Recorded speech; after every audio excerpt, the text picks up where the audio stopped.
একটা বিষয় হচ্ছে যে একজন হচ্ছে যিনি নিহত হয়েছেন তিনি ওবায়দুল্লাহ, তিনি হচ্ছে হোমিও দোকানের কর্মচারী। আর যিনি হত্যাকাণ্ড সংগঠিত করেছেন তিনি কিন্তু হিরাজিল হোটেলের কর্মচারী। তো উনি মূলত হচ্ছে আমরা প্রাথমিক জিজ্ঞাসাবাদে যেটা বলেছি, যেহেতু তারা বাসায় বিভিন্ন জিনিস কাটার জন্য ব্যবহার করতো, তাদের বাসায় বোর্ডই ছিল না, তারা ওই যেহেতু অনেকে দেখবেন যে আপনার চাপাতি দিয়ে স্টিক যে বোর্ড থাকে, বোর্ডে কাটাটা স্বাচ্ছন্দ্য বোধ করে, ওই হিসেবে তারা ওই কাজটা করেছে।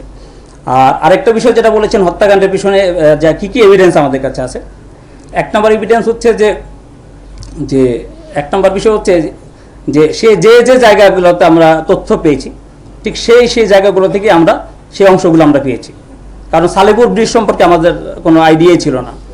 তারপর তার মাথা সে একটা কন্টেনারে ফেলেছে এটা সম্পর্কে আমাদের কোনো আইডিয়াই ছিল না। এবং সেই কন্টেনার থেকে আমরা যদি মাথাটা না পেতাম তাহলে কখনোই আমাদের জন্য এটা ডিফিকাল্ট হতো বিশ্বাস করা যে সে এই হত্যাকাণ্ডের সাথে জড়িত অথবা সে একাই এই হত্যাকাণ্ড সংঘটিত করেছে। আরেকটি বিষয় যে আপনাদের মনে হতে পারে এই বিষয়টা খুবই সিলি ম্যাটার, এর সাথে আরও একটা বিষয় জড়িত আছে, সেটা হচ্ছে যে নিহত হয়েছেন এই যে ওবায়দুল্লাহ, তার স্বভাব চরিত্রে কিছু প্রবলেম ছিল। এটা আমি আসলে বলতে চাচ্ছিলাম নিহত ব্যক্তি নিয়ে, কারণ পরবর্তীতে এটা নিয়ে কিছুটা প্রশ্ন আপনাদের মাঝে আসতে পারে।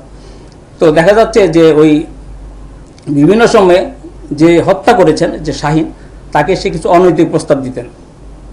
তো এই অনৈতিক প্রস্তাবটা যেহেতু তার বাড়ি হবিগঞ্জে, ধর্মীয় দৃষ্টিকোণ থেকেও ওই অঞ্চলের লোকগুলা দেখবেন কিছুটা ধর্মভীরু থাকে, এবং এক পর্যায়ে এই নিয়ে তাদের মধ্যে একটু বিতণ্ডাও ছিল, কিছু ক্রোধও তার মধ্যে ছিল।